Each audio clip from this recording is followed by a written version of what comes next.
जय हिंद मंडळी, नमस्कार. आपल्याला माहिती आहे की नुकतंच संसदेमध्ये एक विधेयक सादर झालं आणि त्यावरून अख्ख्या देशात चर्चा आहे की नरेंद्र मोदी सरकार अडचणीत आलंय, नरेंद्र मोदी सरकार पडले का नेमकं विधेयक पडले.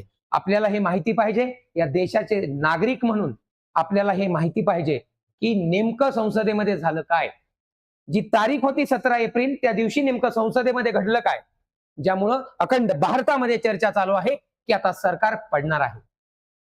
मित्रांनो, नेमकं विधेयक सादर झालं आणि त्या एका विधेयकामुळं अशी चर्चा का निर्माण झाली, आपल्याला हे माहिती पाहिजे. जर तुम्ही स्पर्धा परीक्षांची तयारी करत असाल, मग ती कुठलीही परीक्षा असू द्या, तुम्हाला हा विषय माहिती पाहिजेच. आणि इतकंच नाही तर या देशात आपण राहतोय, या देशाचे आपण मतदार आहोत, म्हणून आपल्याला हा जाज्वल विषय समजलाच पाहिजे. आणि म्हणून आज या विषयाची डिटेल माहिती घेऊन तुमच्या समोर मी आलो आहे. नेमकं झालं काय बघा.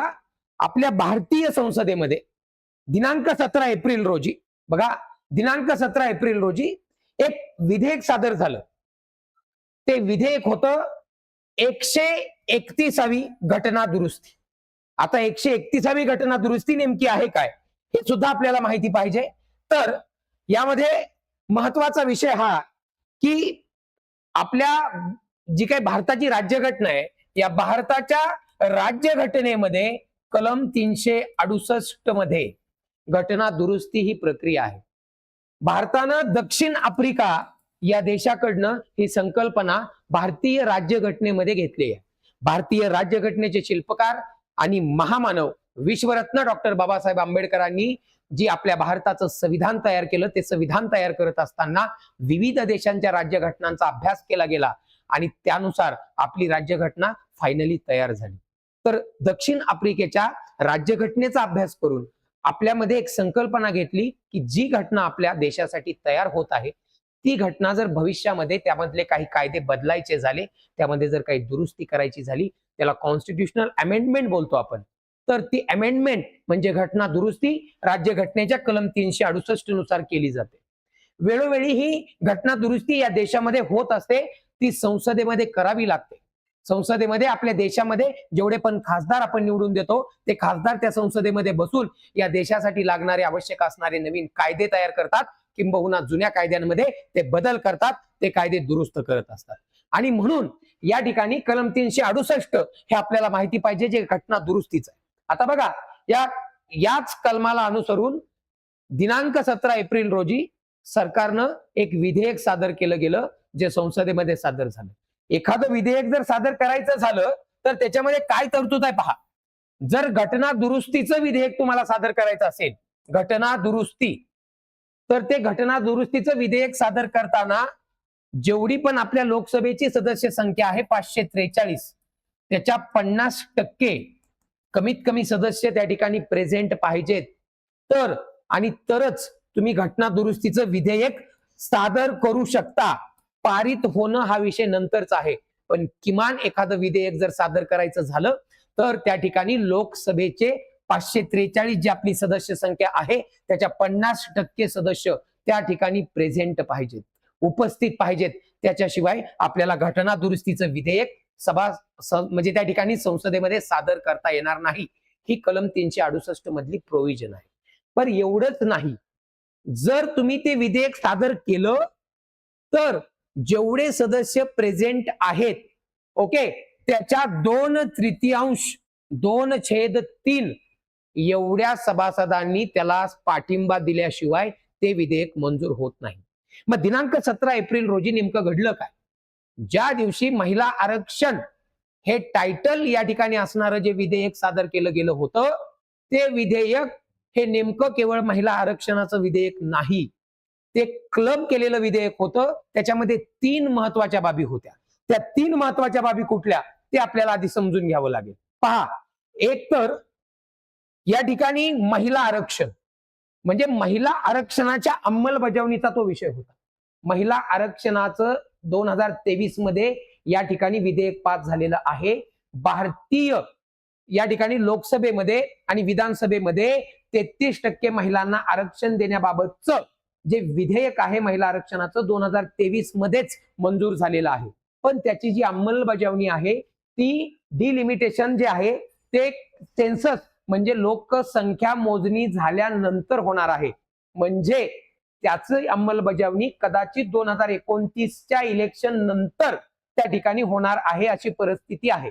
म्हणजे महिला आरक्षणाचं जे आरक्षणाचं विधेयक आहे ते ऑलरेडी मंजूर झालेलं आहे. महिलांचं आरक्षण या देशामध्ये लोकसभेमध्ये आणि विधानसभेमध्ये 100% मिळणार आहे. परंतु लोकसंख्या मोजणी झाल्यानंतर त्या गोष्टी होणार आहेत. मग आता सरकारनं काय केलं की हे जे महिला आरक्षण आहे जे 2023 मध्ये ऑलरेडी मंजूर झाले त्याची अंमलबजावणी आता इमिडिएट करण्यासंदर्भामधलं हे एक विधेयक त्या ठिकाणी सादर केलं आणि त्याच्यामध्ये टोटल 3 विषय होते. दुसरा एक विषय होता डिलिमिटेशन. आता हा अतिशय महत्वाचा विषय आहे मित्रांनो. डिलिमिटेशन म्हणजे काय, तर आता सध्या भारतीय लोकसभेच्या खासदारांची जी सदस्य संख्या आहे 543 आहे. ही 543 ची संख्या वाढवून 850 करायची, याला म्हणायचं डिलिमिटेशन. डिलिमिटेशन म्हणजे लोकसभा मतदारसंघाची त्या ठिकाणी पुनर्रचना. पुनर्रचना साधा सोपा रांगडा शब्द लक्षात ठेवा. म्हणजे देशामध्ये जे 543 खासदार आहेत त्याची संख्या आता 850 झाली पाहिजे आणि त्याच्यामध्ये 33% महिलांना आरक्षण करायचं. आणि हा सगळा कार्यक्रम हा 2029च्या इलेक्शनच्या वेळेस या देशामध्ये लागू झाला पाहिजे. हा या विधेयकाचा महत्वाचा विषय होता. याच्यासोबत अजून एक विषय होता तो म्हणजे केंद्रशासित प्रदेशाच्या संदर्भामध्ये काही कायदे आहेत त्याच्यामध्ये सुद्धा काही सुधारणा करायच्या होत्या. टोटल 3 सब्जेक्ट क्लब करून एक फायनल विधेयक त्या ठिकाणी तयार केलं गेलं होतं आणि ते विधेयक म्हणजेच या भारतीय संसदेमध्ये सादर केलेलं 131वी घटना दुरुस्ती जी 17 एप्रिल 2026 रोजी भारतीय संसदेच्या लोकसभा नावाच्या सभागृहामध्ये सादर झाली. आपण पाहिलं आपल्या पुण्याचे जे खासदार आहेत मुरली अण्णा मोहोळ, लिटरली ते त्या ठिकाणी त्यांच्या पायाचं ऑपरेशन आपल्याला माहित आहे झालेलं आहे. तर त्यांना लिटरली तिथं जाताना मेडिकल मदत घेऊन त्या ठिकाणी जावं लागलं. ते व्हीलचेअरवर बसलेले आपण सगळ्यांनी पाहिलं आणि ते तिथं गेले कारण त्यांना कर्तव्य बजावायचं होतं. खासदारांची उपस्थिती एखादं विधेयक सादर करताना अत्यंत निर्णायक आणि महत्वाची असते. एरवी जर खासदार अब्सेंट असतील तर एवढा मॅटर होत नाही, पण जेव्हा जेव्हा महत्वाची विधेयक लोकसभेमध्ये सादर केली जातात तेव्हा त्या ठिकाणी खासदार प्रेझेंट असणं अत्यंत गरजेचं असतं. मुरली अण्णा मोहोळ यांचं खऱ्या अर्थानं आपल्याला या ठिकाणी खरंच एक अभिमान वाटतो की आज त्या अवस्थेमध्ये सुद्धा आज त्यांनी त्यांचं कर्तव्य बजावण्यासाठी ते तिथं गेले. दिल्लीमध्ये लोकसभेमध्ये व्हीलचेअर वरती बसून गेले आपण पाहिलं. तर हे एकंदरीत कशासाठी होतं, कारण या विधेयकाच्या मंजुरीसाठी 2/3 एवढ्या खासदारांनी त्याला मंजुरी दिल्याशिवाय ह्या विधेयकाचं कायद्यात रूपांतर होणार नव्हतं. मग आता विरोधकांनी नेमका याला विरोध का केला, का काँग्रेसने विरोध केला, का राहुल गांधींनी विरोध केला? त्यांचं मत असं होतं की महिला आरक्षणाबद्दल आम्हाला काय प्रॉब्लेम नाहीये, ते तर ऑलरेडी 2023 मध्ये मंजूर झालेलंच विधेयक आहे, पण त्याची जी अंमलबजावणी आता इमिडिएट तुम्ही करणार आहे आणि हे जे डिलिमिटेशन आहे, डिलिमिटेशन म्हणजे खासदारांच्या सदस्य संख्येचं 543 वरून 850 वर जे तुम्ही त्या ठिकाणी हे करणार आहे, चेंज करणार आहे, तर या 850 खासदारांच्या संख्येला आता इमिडिएट लोकसंख्या मोजणीच्या अगोदर या ठिकाणी विरोधकांनी त्या ठिकाणी विरोध केला आणि हा विषय या विधेयकाचा भाग असल्यामुळे त्यांना या सबंध विधेयकाला विरोध करावा लागला. अशी परिस्थिती किंवा हा स्टँड विरोधकांनी मांडला आणि सरकारने हा स्टँड मांडला की जर महिला आरक्षण आपल्याला द्यायचंच आहे ते लोकसंख्या मोजल्यानंतर देण्याऐवजी आपण आता दिलं म्हणून काय प्रॉब्लेम आहे. ऑलरेडी या देशाचा डिलिमिटेशन 1971 नंतर झालेलंच नाहीये. म्हणजे 1971 ची जी काही आपली लोकसंख्येची मोजणी आहे त्यानुसार आपली सदस्य संख्या लोकसभेची 543 ठरलेली आहे, पण त्यानंतर आजपर्यंत डिलिमिटेशन झालेलं नाहीये. म्हणून सरकारचं किंवा या ठिकाणी सत्ताधाऱ्यांचा हा एक मानस होता की हे डिलिमिटेशन आता इमिडिएट आपण करूया. परंतु विरोधकांनी 2029च्या अगोदर हे करायचं नाही असा स्टँड घेतला. म्हणजे विरोधकांचा स्टँड हा महिला आरक्षणाला नव्हता, परंतु डिलिमिटेशन म्हणजे खासदारांची सदस्य संख्या 850 लाख करण्याला सगळ्यात जास्त विरोध होता आणि क्लब केलेलं जे विधेयक होतं त्याला विरोधकांचा विरोध होता आणि म्हणून हे विधेयक पडलं. आता नेमकं विधेयक मंजूर होण्यासाठी काय करावं लागतं हे सुद्धा आपल्याला माहित पाहिजे. तर बघा या ठिकाणी महत्वाचा विषय काय बघा, 17 एप्रिलला झालं काय हे आपल्याला बघून घ्यावं लागेल. 17 एप्रिलला टोटल 528 खासदार प्रेझेंट होते. 528 खासदार प्रेझेंट होते. आता या 528 खासदारांपैकी 2/3 एवढ्या खासदारांचं विधेयकाला समर्थन पाहिजे होतं. म्हणजे 352 एवढ्या खासदारांचं विधेयकाच्या बाजूने मतदान पाहिजे होतं. पण दुर्दैवानं या विधेयकाला 298 मतं पडली सरकारच्या बाजूने, 230 मतं पडली विरोधामध्ये आणि 298 मतं पडली सरकारच्या बाजूने. बघा आता म्हणजे झालं काय, 352 पाहिजे होती, पडली मात्र 298. याचा अर्थ या ठिकाणी 54 मतं कमी पडली आणि 54 मतं कमी पडल्यामुळं हे महिला आरक्षणाचं 17 एप्रिलचं 131व्या घटना दुरुस्तीचं जे विधेयक होतं ते त्या ठिकाणी पडलं. 12 वर्षात मोदी सरकारनं एखादं विधेयक मांडावं आणि ते विधेयक पडावं हे पहिल्यांदा घडलेलं आहे. त्यामुळं this is the big shock for government. Yes आहे हा शॉक, कारण 12 वर्षामध्ये पहिल्यांदा हे घडलं. म्हणून या ठिकाणी सगळे गव्हर्नमेंटचे जे काही एकंदरीत यंत्रणा आहे अर्थात त्यांना सुद्धा एक शॉक होता. कारण विधेयक पडलं म्हणजे कुठेतरी सरकारच्या दृष्टीनं सुद्धा ती एक चिंतेची बाब असते. विधेयक पडलं म्हणजे सरकार पडलं असं होत नाही. हे पण सगळ्यात महत्वाचा विषय समजून घ्या. विधेयक पडलेलं आहे, ते विधेयक परत सादर केलं जाऊ शकतं, ते अनेक वेळा सादर केलं जाऊ शकतं, परत ते मंजूर होऊ शकतं. विधेयक सादर होणं हे संसदेच्या कामकाजाचा रुटीन भाग आहे. एखादं विधेयक पडणं म्हणजे यामध्ये काही नवल आहे अशातला भाग नाही. परंतु गेले 3 टर्म या ठिकाणी बहुमतानी सत्तेत असलेले जे सरकार आहे त्यांच्या दृष्टीनं हे विधेयक पडणं हा एक शॉक मानला जातो. अर्थातच हे विधेयक पडलं, हे का पडलं समजून घ्यावं लागेल आपल्याला. 528 खासदार प्रेझेंट होते, त्याचे 2/3 म्हणजे 352 खासदार सरकारच्या बाजूनं विधेयकाच्या बाजूनं मतदान करणं गरजेचं होतं. पण 352 लोकांनी मतदान न करता केवळ 298 लोकांनी मतदान केलेलं आहे आणि बाकीचं मतदान हे विरोधामध्ये गेलेलं आहे. 54 मतं या ठिकाणी या विधेयकाला कमी पडल्यामुळं या ठिकाणी हे विधेयक पडलेलं आहे. आपल्याला क्लिअर कट पाहिजे. आपल्याला हे माहिती पाहिजे की एखादं घटना दुरुस्तीचं विधेयक संसदेमध्ये मंजूर होण्यासाठी किती मतदान आवश्यक असतं.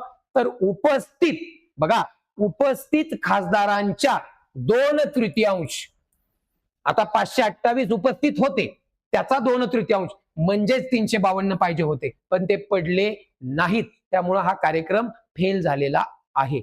डॉक्टर बाबासाहेब आंबेडकरांनी काय विचार केलाय बघा.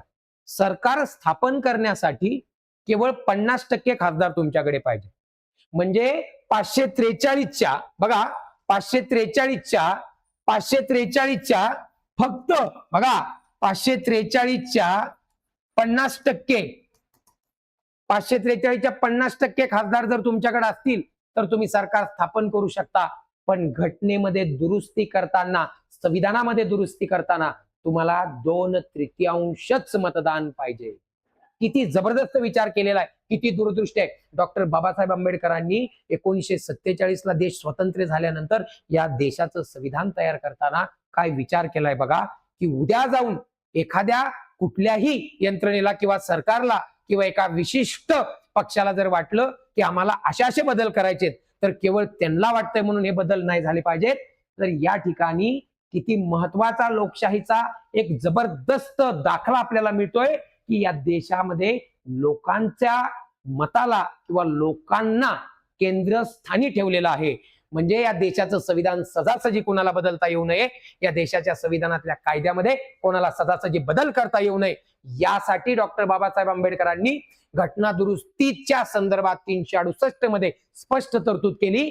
2/3 सरकार स्थापन करायला 50%, पण विधेयक घटना दुरुस्तीचं विधेयक घटनेमध्ये बदल करण्यासाठी 2/3 अतिशय जबरदस्त विषय आहे, अतिशय महत्वाचा विषय आहे, लक्षात घ्या. आता बघा आपल्याला सगळ्यांना या ठिकाणी मी ऑलरेडी क्लिअर केलं. आवश्यक मतं होती 352, कारण टोटल 528 लोक त्या ठिकाणी प्रेझेंट होते.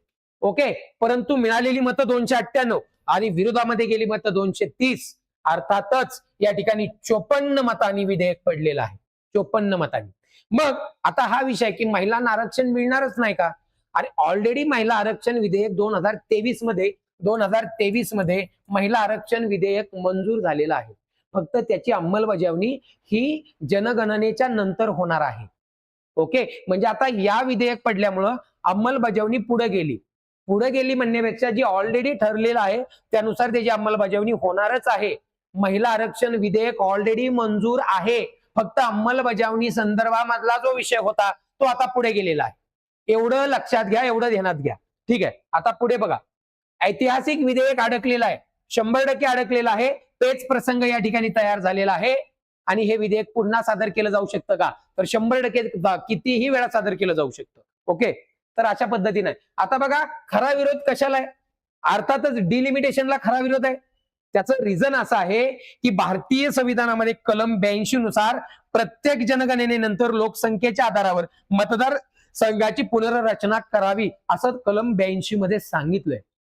ओके, परंतु या प्रक्रियेलाच डिलिमिटेशन म्हणतात. आपल्या भारतामध्ये 1971 ची जी लोकसंख्या आहे त्या लोकसंख्येवरच लोकसभा मतदारसंघांची रचना झाली आहे. त्याच्यानंतर त्याच्यामध्ये कधीही डिलिमिटेशन झालं नाही. म्हणजे एका अर्थानं हे डिलिमिटेशन होणं सुद्धा गरजेचं आहे. ओके, गरजेचं आहे. कारण आता किती लोकसंख्येच्या मागे किती खासदार आहेत याचा जर विचार केला तर आपल्या डोक्यात भयानक परिस्थिती आपल्या समोर लक्षात येईल. आता बघा, इंग्लंडमध्ये 1 लाख लोकसंख्येमागे 1 खासदार आहे आणि आपल्याकडे 25 ते 30 लाख लोकसंख्येमागे 1 खासदार आहे. म्हणजे खासदारांची संख्या सुद्धा वाढणं ही खऱ्या अर्थानं काळाची गरज आहे, हे मान्य करावं लागेल आपल्याला. ओके, आता पुढे जाऊया. आता बघा, 543 वरच फ्रीज आहे आपली संख्या, ती वाढणं गरजेचं आहे. आता ती भविष्यामध्ये वाढते नाही वाढते हा पुढचा विषय.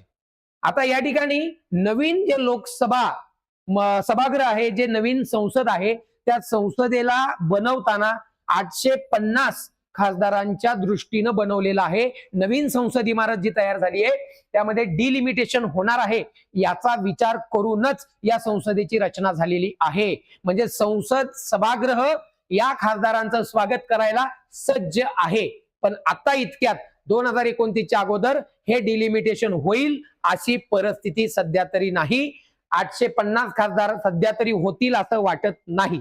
सो आपल्याला जुन्याच रचनेनुसार ज्या 543 जागा आहेत तिथं जर 33% आरक्षण जर लागू झालं तर 181 जागांचं स्वरूप जे आहे ते बदलू शकतं. ओके, म्हणजे आगामी निवडणुकीमध्ये 543 जागेवर जर 33% महिला आरक्षण मिळालं तर त्या ठिकाणी स्वरूप बदललं जाऊ शकतं. ओके, स्थानिक स्वराज्य संस्थेमध्ये आपल्याकडे महिला आरक्षण आहे, परंतु विधानसभा आणि लोकसभा इथे महिला आरक्षण आतापर्यंत नव्हतं आणि आता ते लवकरच लागू करायचं होतं. पण आता ते लागू करण्याचा वेळ थोडा पुढे गेलेला आहे, ही परिस्थिती आहे. एकंदरीतच हे जे आरक्षण विधेयक आहे, महिलांच्या संदर्भातलं जे आरक्षण आहे ते विधेयक पडलेलं आहे, सरकार पडलेलं नाही.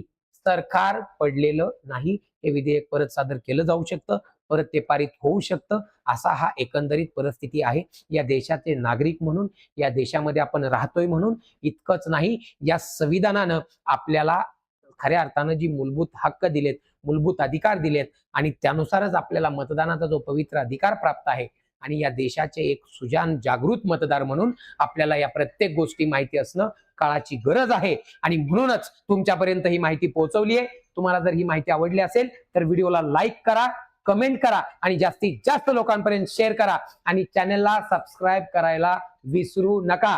जय हिंद.